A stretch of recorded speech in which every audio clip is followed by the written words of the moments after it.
learning to tune into your senses of taste and smell. It's also very mental, right? I mean, one of the things that I found really remarkable about this process is having to learn how to trust my own experience of the world.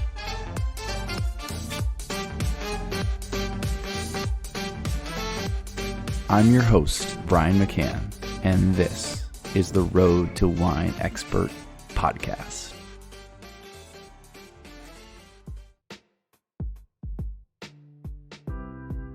Bianca Bosker and her book, Cork Dork, serve as this wonderful bridge between people inside and outside the wine community.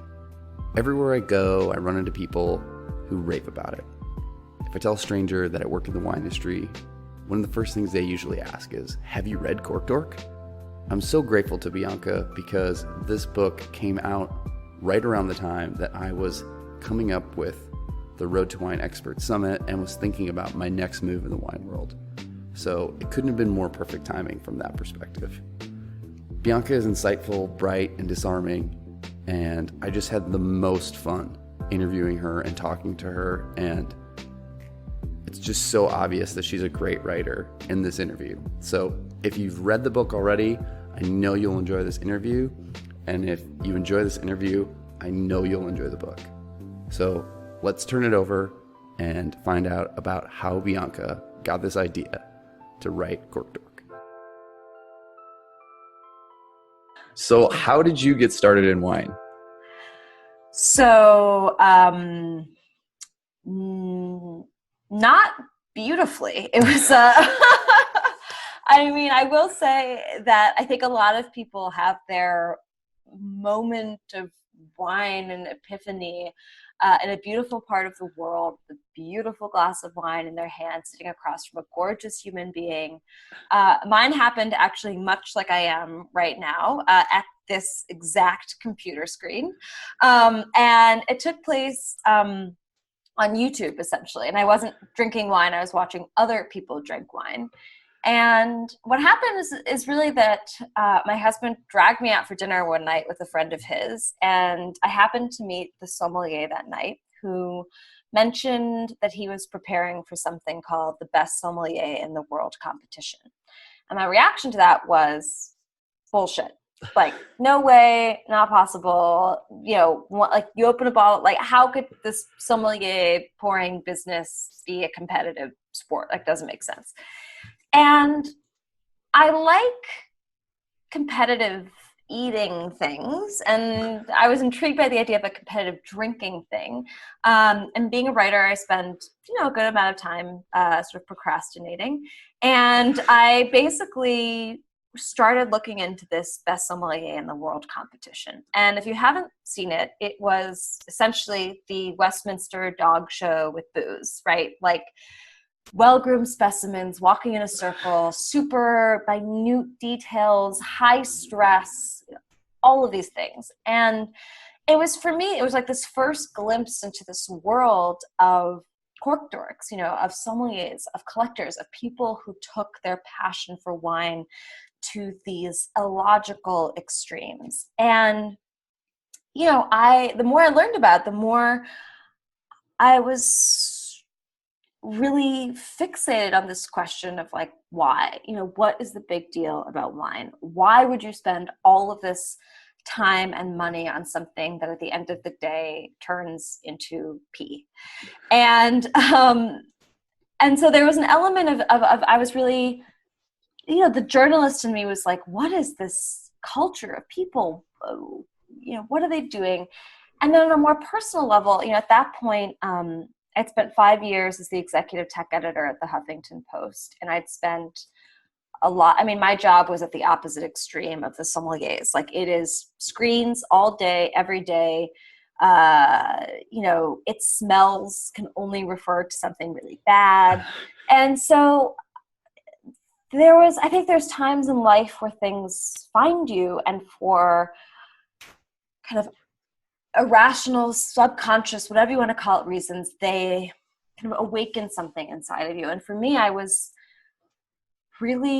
just made me, I think, realize for the first time just how sterile my life was. And I wanted these somms had like super senses that I would associate with bomb sniffing dogs and customs lines, like, and I wanted to know, could I train my senses? Like, what would it be like to live not a life of sensory deprivation, but one of sensory cultivation, and to actually be able to tune into these really ignored senses of taste and smell. And anyway, for all of those reasons, I was just like, I don't want to just write about these cork dorks. I want to see if I can become one of them. And so I quit my job.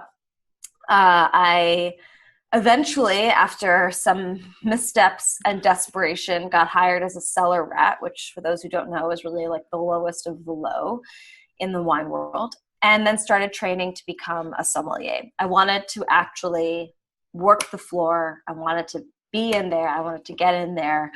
And then eventually it led to Cork Dork, the book. Very cool. So it all started because of YouTube and a rabbit hole. Yeah. A couple hours later and you're in this just crazy world. All good decisions, all major life decisions should really start with just getting lost in like a string of YouTube videos. Yeah. Yeah. Well, it could have been worse. You could have been obsessed with cats or some other bizarre thing. At least this led to a book. Yeah, that's true. That's true. It was, and it ended up, it was a happy ending, I think, so far. Yeah. So now that you're out and on the other side and you've finished the book and you're promoting the book, do you have any like larger takeaways from the wine world? I mean, because now you're a part of it, essentially. I have so many takeaways about the wine world. I mean, I will say, just for context,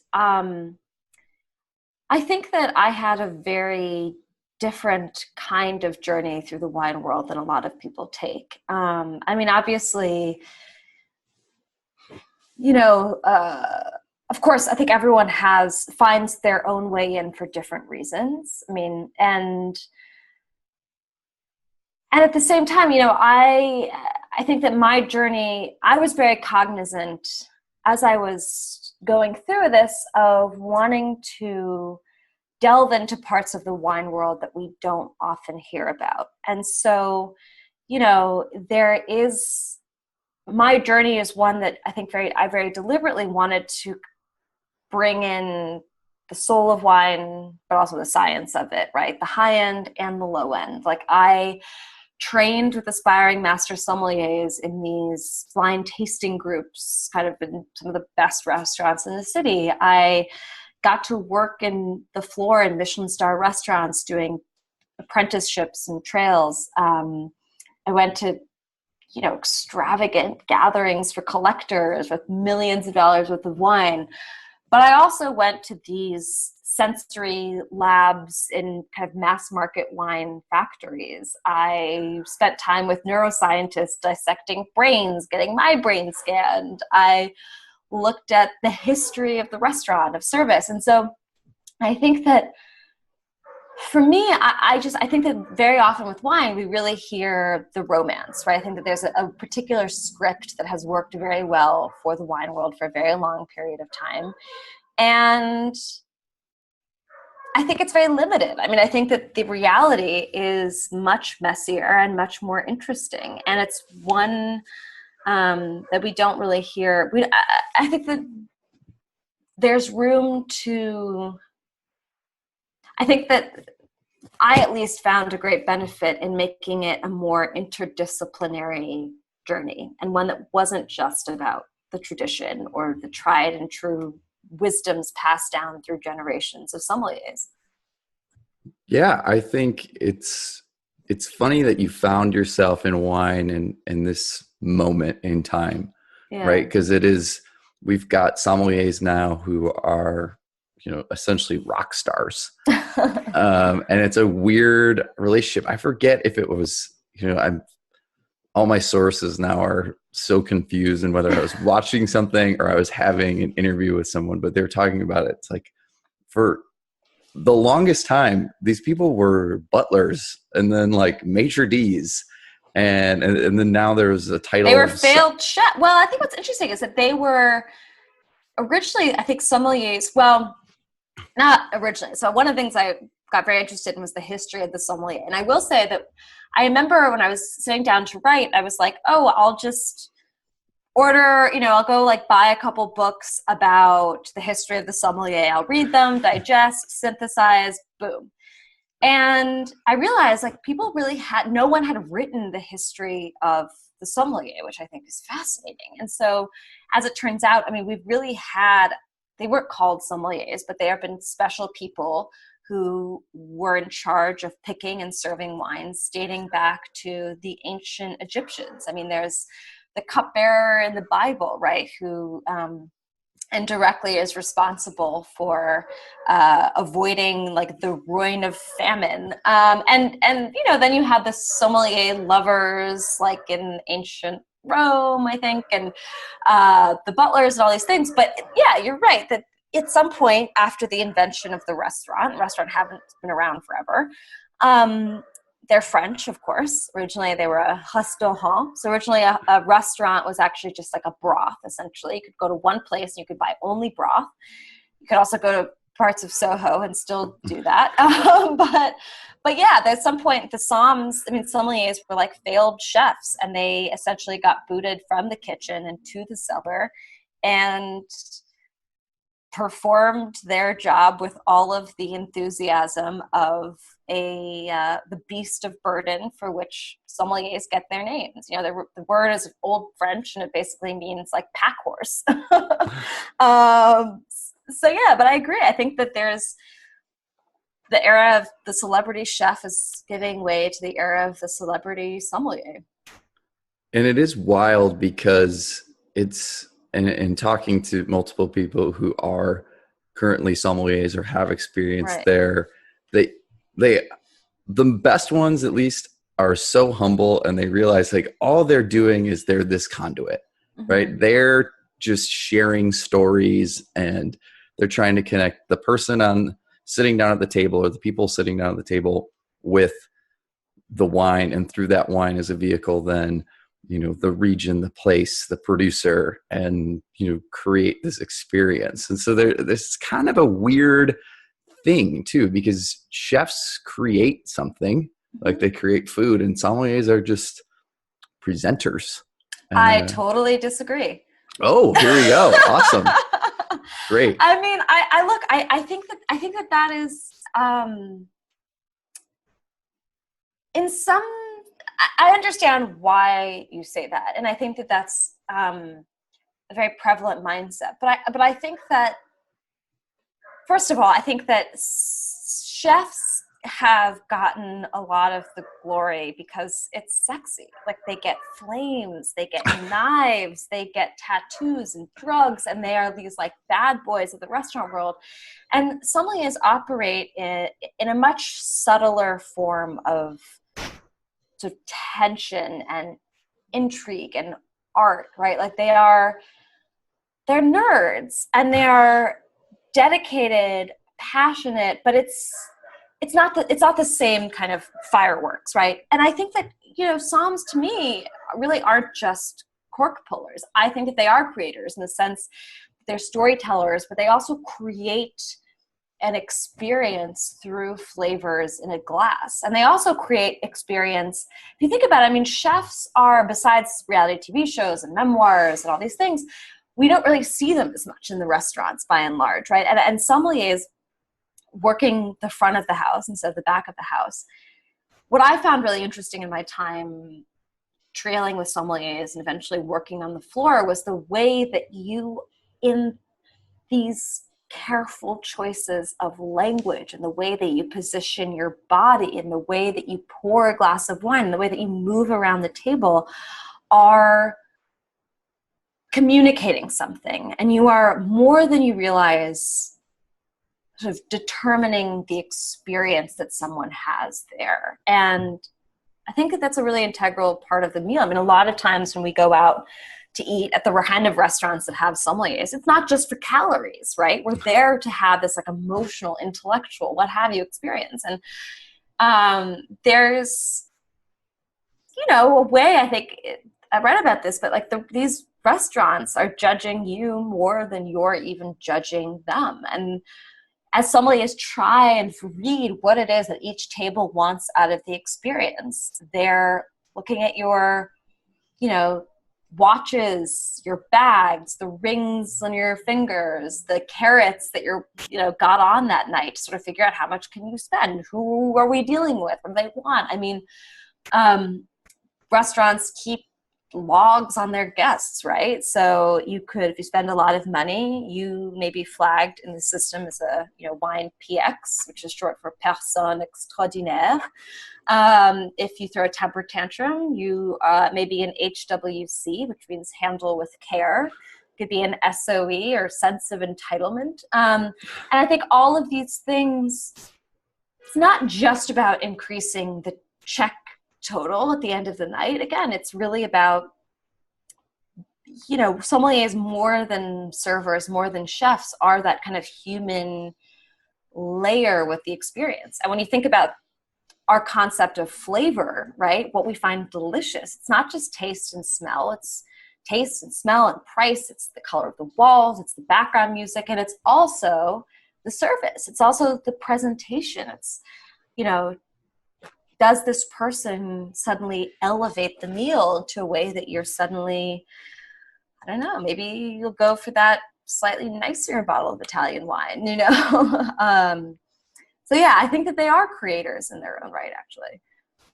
Oh, for sure. I think you're spot on with that. They have the ability to make or break a meal. Yeah. And more so than like a chef can be, like you said, in the back. But as far as first impressions and giving you, like you alluded to with, for lack of a better phrase, sizing you up and matching you with the right wine, if you go in and you feel like you maybe overspent and you didn't get something as delicious as you wanted, right? You walk away disappointed.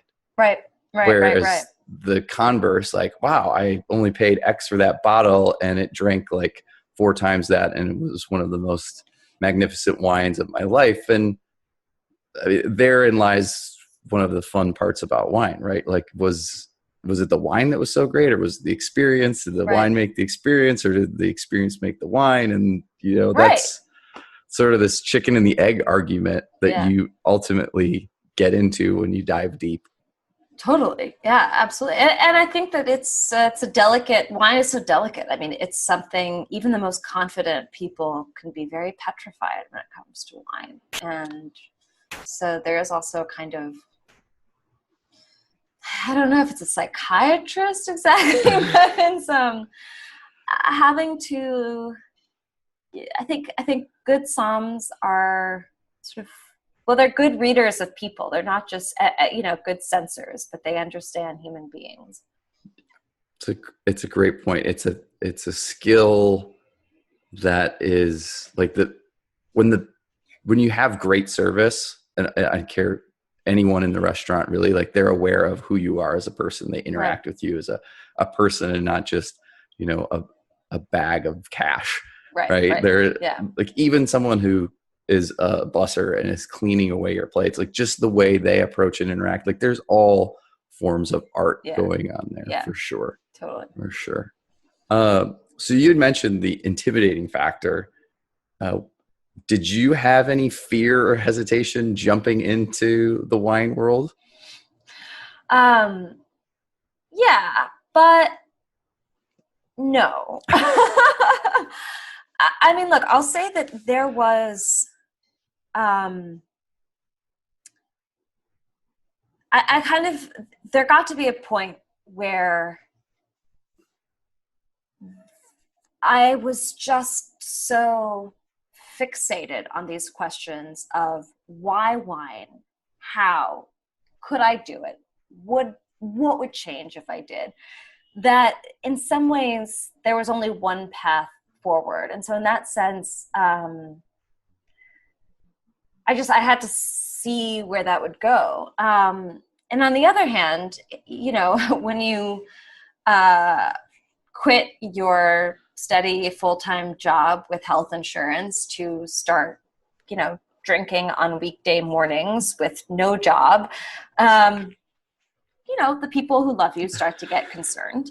And I started to get concerned. I mean, I will say that I kind of plunged into this world with this grand confidence that I would, start at like a 2 Michelin star restaurant and then work my way up to a 3 Michelin star restaurant from there. And I was totally deluded. Like, no way, never going to happen. Just completely ignorant, insane. And, I realized like I didn't know anything, right? I mean, I had to start over at the very bottom. I had to, at the same time, I think that we were talking about, there is this intimidation. I think that good sommeliers are very good at sharing their knowledge, being generous with their expertise. And yet, I quickly discovered that, these sommeliers, these Cork Dorks, had a name for people like me. I was a civilian.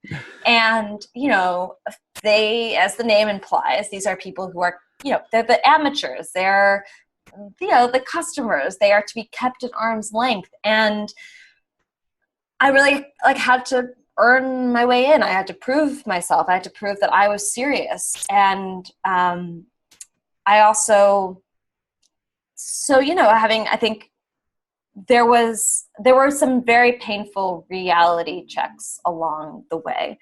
And they happened even as I got further into this world. I remember, one of these blind tasting groups that I joined. So I became cognizant of the fact that I had to start over completely. That I needed some way of I felt like I wanted a way to quickly, to track whether I had improved, but also to demonstrate my expertise so I could hopefully get a job. So I wanted to pass this Court of Master Sommelier certified sommelier exam. And then I needed a mentor. I mean, I really needed someone that was going to take me under their wing and teach me what they knew, because that's sort of the tried and true method, right? It's sort of an apprenticeship business in its own way. And I will say, so I got into one of these blind tasting groups with aspiring master sommeliers. And I remember one of the early times we each sat down with partners to blind taste a flight of wines. And I did what everyone else was doing. And so I listened to my partner blind taste the wines. And then I started to, I gave him feedback on like, what did he miss? Where were his calls a little bit off, et cetera. And this didn't seem to go over so well. And then maybe a week later or so, I got an email from him and he said, I want to apologize for being such a dick together when we tasted. But when you started giving me feedback, I was like, who the fuck does this girl think she is? He was like, you're not in until you're in. It's like wings for paratroopers. You have to be like, you have to earn it, right? And there were a lot of these moments throughout the process of, being humbled and really, there is ecstasy, but only after agony, I think. And it's really not, I can't tell you how many times I had friends that would say, oh, like, I wish I'd thought of quitting my job to drink wine all day. And I was like, you don't know. That's not, it is, I think, I think of sommeliers as sort of being these like ballerinas of the restaurant world, right? Where it looks so deceptively easy and no one realizes like the bloody pain and tears and sweat and agony that has gone into making this thing seem effortlessly elegant. I think you nailed it. That's a great analogy, right? And with anything, when someone does something that looks so simple, right? It's, how many hours they spend and right. Like there's so much things that like you nailed it. I won't even try and re-describe it's a performance. it. To some extent, it goes back to what we were saying about service and hospitality. Like it is in some ways, you are performing for your guests on the floor. Totally. You'd mentioned taking the certified. So you also say in your book that you were always good at school and you like competition. So when you found out sort of more about the process through the Court of Masters, were you like licking your chops and saying like, this is, oh no. Okay. No, because that's only really one part Well, no, for many reasons. So the certified sommelier exam, sort of one of the gold standards for working, if you're working the floor, many levels, is advanced. You can also go on to the master exam. And there's 3 parts to the test. Now, the court recommends for the certified that you spend a minimum of 3 years in the wine or service industry before you attempt to take the exam. And I was giving myself a year. So already, and coming at this from the perspective of a total wine ignoramus who could barely tell the difference between like bottled and boxed wine. I was not starting from a position of strength, right? And the test consists of 3 different parts. So there's theory, which is like a written exam. There's blind tasting, which is can you blind taste wines and identify them, and service.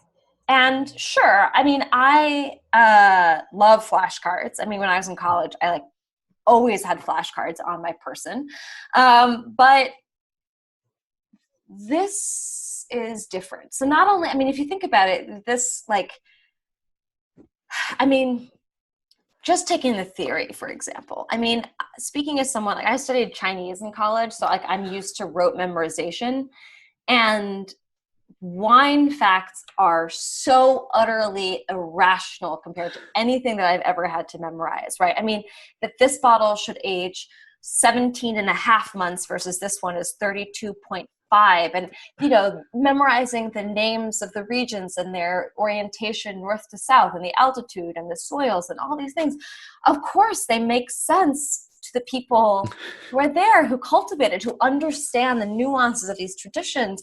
And perhaps, I think the more that you can really spend on a region and understand the backstory, sure, it begins to make sense. But standing from this perspective of having to really sort of master the world of wine growing, I mean, it's hard. and I think that, and then, we're talking about service, which is basically like a combination, they're not just judging you on your ability to follow the 17 proper steps for opening a bottle of red wine, but they're also judging you on that. It's also your demeanor. It's your personality. It is like a blind date meets Trivial Pursuit meets a spelling bee meets a blind tasting a ballroom dancing competition, right? And it's so personal in that sense. And then blind tasting, I mean, there's nothing in your life more guaranteed to make you feel like an idiot than blind tasting, right? You have to trust these senses you're not used to trusting.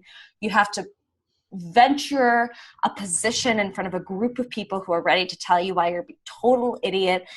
And it's not only a physical mastery, but, of really learning to tune into your senses of taste and smell. It's also very mental, right? I mean, one of the things that I found really remarkable about this process is having to learn how to trust my own experience of the world. I mean, when you sit down to blind taste something, you're immediately like, oh my God, you always miss Chablis. It's probably Chablis, but you called the last one Chardonnay. It wouldn't be 2 Chardonnays.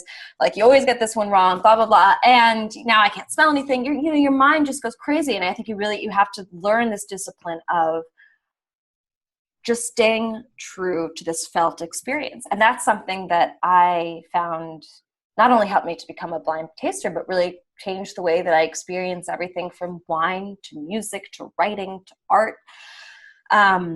So no, I was not confident going into this.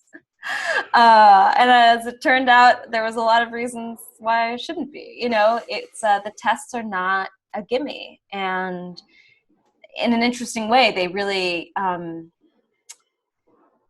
they test so many different strengths, right? It's not just book smarts. It's not just kind of raw smelling power. And it's not just being charismatic. It's kind of this whole package plus the je ne sais quoi element. So, yeah. Have you taken it? I've done the intro. That's Okay. it. So I haven't got the certified yet. It's on my Exciting. radar. Yeah. Yeah. So this is, I think this is a good segue. So you walked us through sort of all the things you need. So who would you tell if they're watching this, don't do this. This isn't for you. You shouldn't go down this path if you don't have maybe certain skills or certain things already in your vernacular? Because you did it in a year. And so people out there who are maybe considering doing what you did, who would you deter from this path? No, I mean, I also think it depends, like, what are we like, which path, right? Is it the path of learning more about wine? Definitely not dissuade that. If it's the path of becoming a sommelier, I mean, you should not mind long hours on your feet and working late at night when other people are having fun, and you should be good at dealing with people, right? So I don't know. I mean, I think that there's, I don't know that there's like one make or break. I think that it's, I think that if there's like a curiosity that you have and a kind of appetite for this knowledge, then I don't know, why not go for that? Why not pursue it? I don't know. What do you think? Is there like a specific path you have in mind? No, I think that's one of the things I'm trying to do here is illuminate the fact that there's not this one road that really leads to wine expert. There are many ways to get there. And even the goal at the end of that road, this idea of wine expert, is pretty convoluted to begin with too. So just trying to dispel all those things is one of my like secret agendas of this whole thing. And one that sort of came about pretty quickly. I mean, after a few interviews and talking to people, I was like, oh, okay. I think, the first person to really open my eyes was James Kluwer, who's a master of wine and runs a wine education program. And he said, I know 0.0001% of everything about wine. And that might be too generous. And I was like, oh, okay. So here's someone who's dedicated their life to this. Yeah. And in particular, like the educational aspect. Yeah. And they're quick to say they don't know anything about it. So for anyone to like sort of say like, I'm an expert. And like, well, on what? Yeah. Right. So and I think that there's the only two things I would say are, number one, I think a lot of people assume that because they can't smell baby's breath or desiccated peppered pomegranate or whatever in a wine glass, that they never will, right? And I think that there's this idea, and I do think that there's a lot of people at the very top ends who don't do a lot to dissuade people from this idea that you somehow have to be born a bloodhound. And I remember, for example, like this incredible sommelier who worked at Alinea, amazing restaurant in Chicago, top of his game. And he told me this story about how when he was growing up, his mom would hide a cookie somewhere in the kitchen and she'd make him find it by smell alone.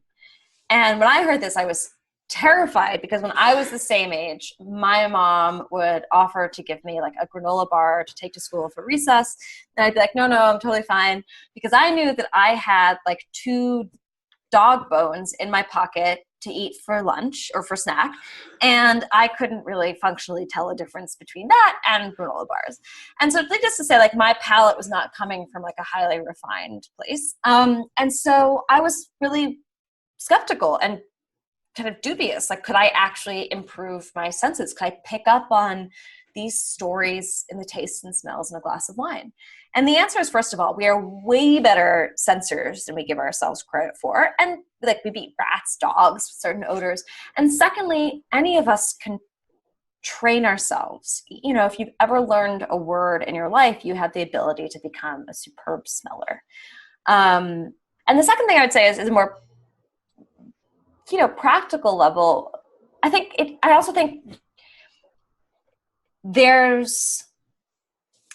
if you want to learn more about wine, I would say, like, begin to think about what your end goal is, right? Like I have, as I've been, meeting a lot of just amazing readers in the course of like the book tour for Cork Dork, there's a lot of people who are, interested in maybe taking the certified sommelier exam.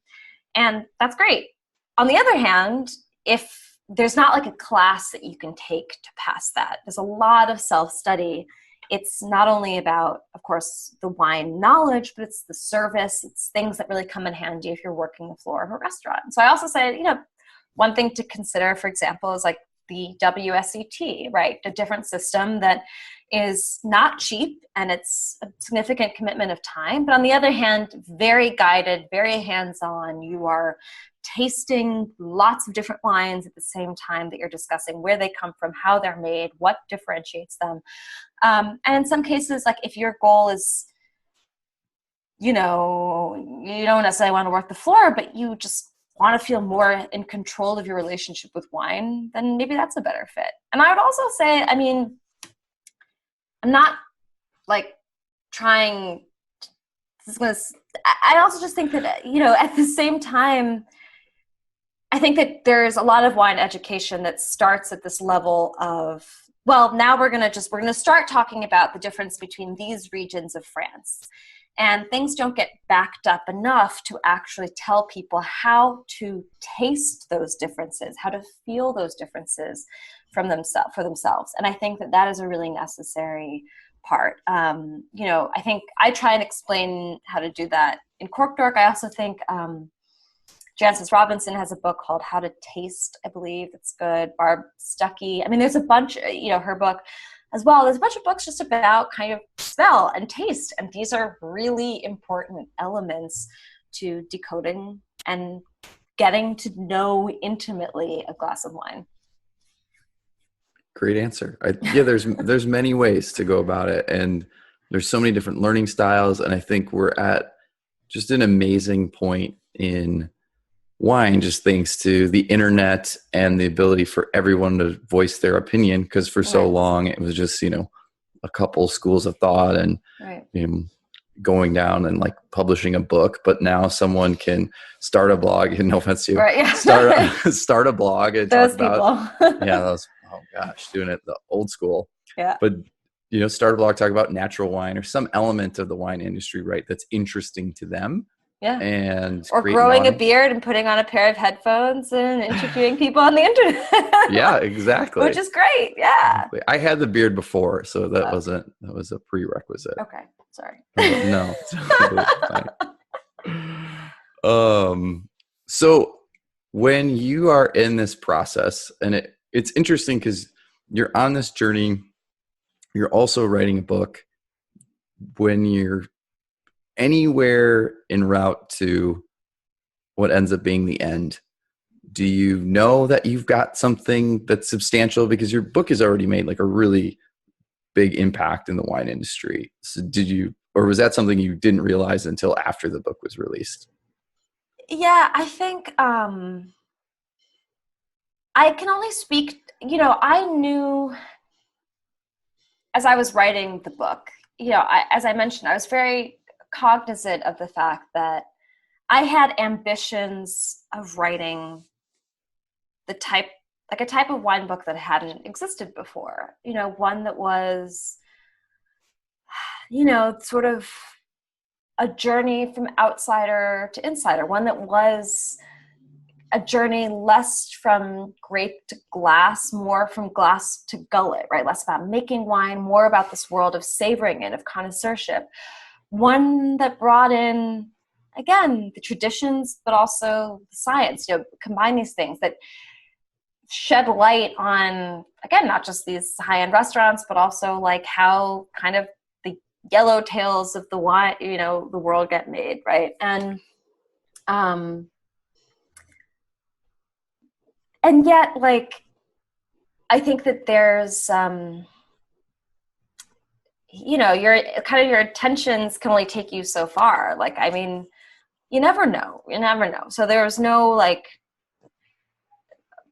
I wanted it to be the best book that I could write, but it wasn't, I didn't have like some sense of what in any way was going to happen or not happen. You can only hope. I was like very, of course, like as someone who, like, I'm an only child. I grew up reading a ton. Like, books were some of my best friends. And so as a writer, like, I wrote the book in the hopes that people would read it. that was just my only ambition. And really that, the highest praise is like hearing from readers who just say like, you know, the book has touched them in some way, right? That it's like helped them see something about the world a little bit differently, and that it's been like a good company to them for a little while. And that's like all that I really hoped for, you know? And so that's, so no, I mean, I had so much anxiety before the book came out. I was like, is everyone going to hate it? Or is anyone going to read it? Like, cause I knew who knows, right? Anything, you know, you can't control these sorts of things, right? Sure. There's Yeah. a lot of things are left up to chance. Yeah, totally. Yeah. And there's, and I think it's exciting. It's been a blast to watch the conversations that have happened as a result of the book, both in the sommelier circles, but also, you know, I get the chance as I've gone to do like readings and tastings and things like that of meeting. Yeah, I think I met a woman in Texas who had like had her first glass of wine like a week or two before reading, you know, before meeting me or whatever. And like, it's, that's, it's good. I think it's good for the wine world to, you know, uh, kind of dialogue, right? And re-examine maybe some things that we've assumed to be true. Yeah, if nothing else, you've started a lot of interesting conversations. I can speak from that personally because so many people come in and say, "Oh, have you read Cork Dork?" or "Did you hear about this book?" And you can tell on their end it sparked a lot of interest. But then it's funny watching people react in the store and see, you know, the customers who come in and, you know, are borderline wine snobs and like them put their nose up in the air as someone like doing this. And it's like, who are you to say that? But it's awesome to see that it's created, to your point exactly, conversation. Yeah. And some people have just, you know, they come in and they're your biggest salesman. You would think they're pitching That's the book awesome. as part of your publisher. Like, you guys got to read this. You guys should carry it. It should be up front at the register. Everyone should read it. It's required That's reading. awesome. Tell those people, give them a hug for me next time you see them. Okay, I will. I will certainly do that. Yeah, please tell them like a deep thank you on my behalf. That's amazing. That's been fun. I mean, I will say I don't know if you noticed this, but I have there's like a little bit of an Easter egg because I have my email address in the epilogue, and I've heard from a lot of readers who, you know, there's like guys in Florida that are like, I'm gonna open up my cellar, like you should come drink. And I'm like, yes, like can't wait to see you. And then, you know, there's like the 22-year-old sorority sister from like University of Texas who drops by, and, you know, something about it spoke to her. And so that's exciting, you know, that there's, my hope at least when writing it was that like there'd be something in there for people that rolled their eyes when they heard people like you and me talk about wine smelling like dirt as a good thing, and that there'd be something in it for the people who are on like a first name basis with first growth winemakers in Bordeaux, right? But yeah, it's been a fun ride. I mean, how can it not be? If you're dealing with wine, it should be fun, right? There should be some pleasure involved. You would hope at the end of the day there's something. Otherwise, what is it all worth? Speaking of the journey and, you know, I'm sure you've had an opportunity to taste so many things. Is there anything like right now that's exciting in the world of wine to you? Like, what are you drinking? What are you itching to learn more about? Yeah. So it is, I will say, so I had an incredible, so Movia it's a Slovene winemaker from Slovenia, and they made a great Sauvignon Blanc that I had the other night. And I, you know, on a personal level, my mom's side of the family was originally from Slovenia. And I was there a couple of years ago when my grandmother passed away. And the wines that I had there, like, blew my mind and were just flavors I hadn't thought possible, and textures and smells. And So I opened this movie the other night that I happened to find at a wine store around the corner, and it's like really been on my mind. And so I want more of that. I want to like kind of scour and try some of his other wines. Also try other Slovene wines. I will say, so the winemaker, I'm going to butcher his name, Alex Kristanchik, I believe.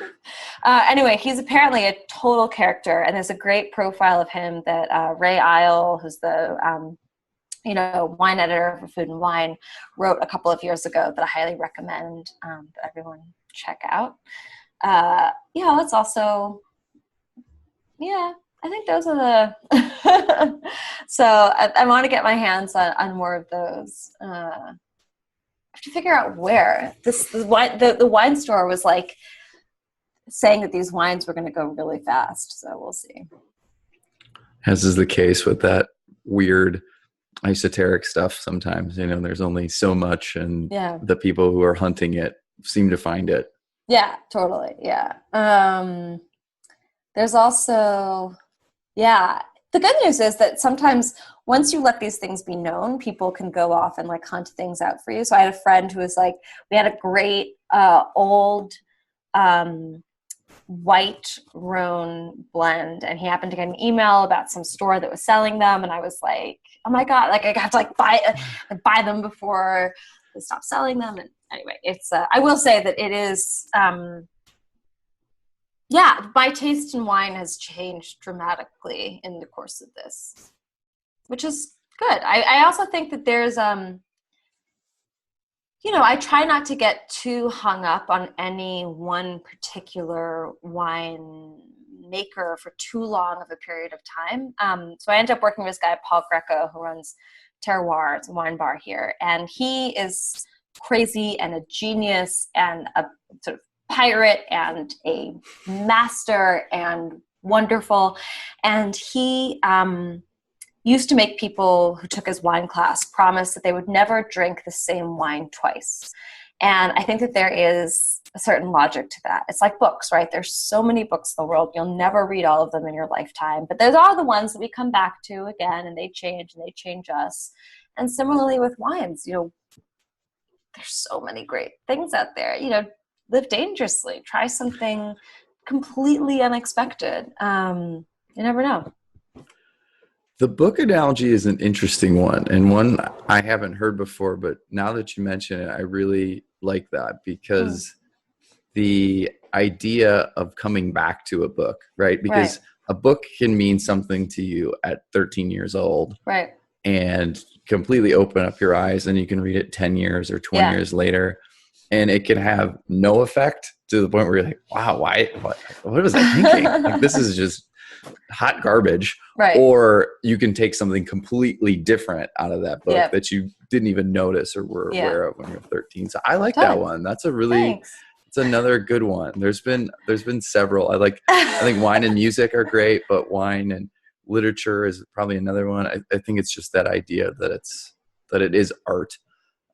At the end of the day, it's and similarly with authors, it's like you find an author that you love, you find a winemaker you love, and you kind of follow their career progression. But again, maybe it's reading their next book rather than reading the same one over and over and over and over again, right? Similarly, like maybe it's trying the Pinot Noir and then, the Syrah instead of just drinking the Cab over and over and over again. Yeah. So you had the opportunity to taste some probably crazy stuff that the vast majority of us will never see in our lifetimes. Is there any one bottle, and it could be from your book days or it could be now, that was like really great and just stands out among all the rest as clearly, a personal favorite? And it doesn't have to be about the wine. It can be about the moment as well. No, there's a few, but I think, Chateau d'Yquem, like I would, happily spend all of my money on that. I could die very happy, broke, but happy and drunk. And I will say the other wine I had recently was a Vega Sicilia. And I remember, let's see, Pause. I'll tell you exactly. I should remember this. I remember the exact, I want to make sure I get it exactly right.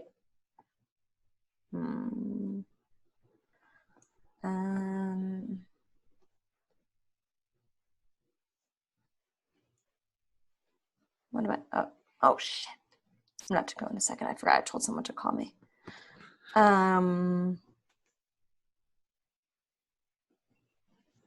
Oh yeah. There he is. So it was the so I remember, so let me start over. So I remember when I went to La Pollet, which is this extravagant gathering of wine collectors. There was a guy sitting next to me who turns to his date and says, "Do you think a wine can ever be better than sex?" And she didn't pause a second before saying, "Vega Sicilia." And I was like, I need to try that wine. That sounds like must be a pretty good wine. And so when Cork Dork hit the New York Times bestseller list, my husband and I decided that we should celebrate. And I said, now seems like a very good time for us to try Vega Sicilia. So we got a bottle of Vega Sicilia Unico. I think it was a 2003. And it was incredible. And I don't know if I would say it was orgasmic. Like, I don't know that it was like better than sex, but it was real close and it was real good. And of course, part of it is the moment. I mean, I think that there is that element, you know, where everyone wants to, you know, people, you know, there's all these kind of gotcha studies that pour like a shitty wine in a fancy bottle and people fall for it and they wax poetic and this, that, the other. And I wants to know, is the $300 bottle really better than the $30 bottle? And it's a complicated question in part because price is a spice, right? It's hard to divorce flavor. It's almost impossible in some ways to divorce flavor from the context, right? From the fact that it's a celebration, from the fact that this is something special, from the fact that you're drinking it with someone that you care about.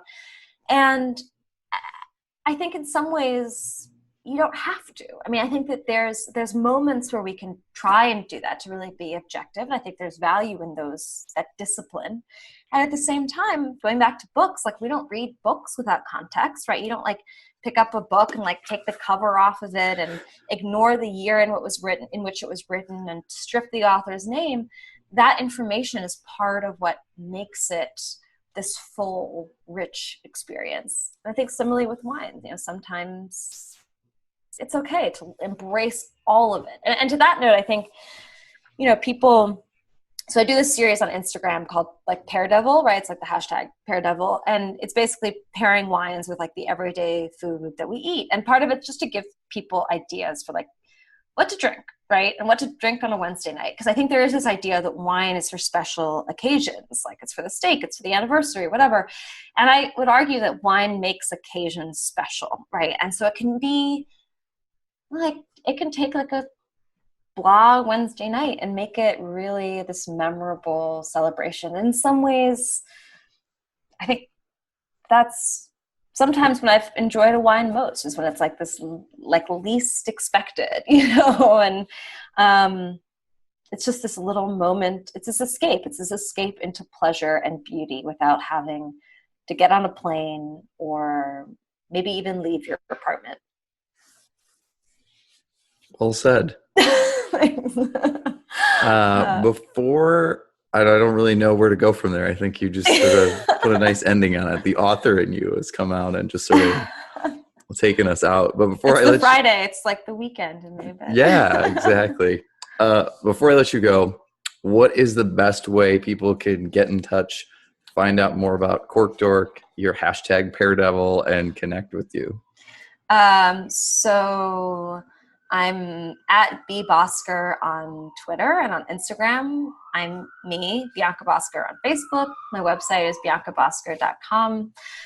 Cork Dork is available in most places. And if you ever want to get in touch, it's bianca.bosker@me.com. Like I mentioned at the beginning of this interview, If you haven't read Cork Dork yet and you enjoyed this interview, go out and buy it now.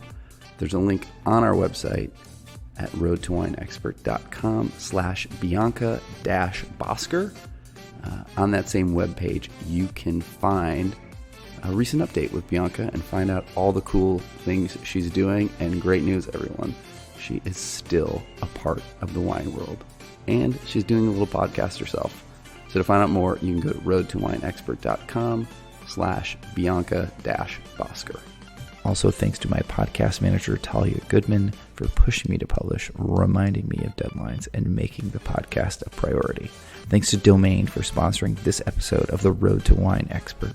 Domain is the nation's largest network of wine storage facilities, but they don't just store wine. They can help you in every step of your journey as a wine collector. That means shipping, receiving, importing, organizing, selling, storing, and protecting. Speaking of protecting, Domain offers 2 amazing storage products: Domain cardboard boxes and VineBox, a stackable, flexible wine storage solution.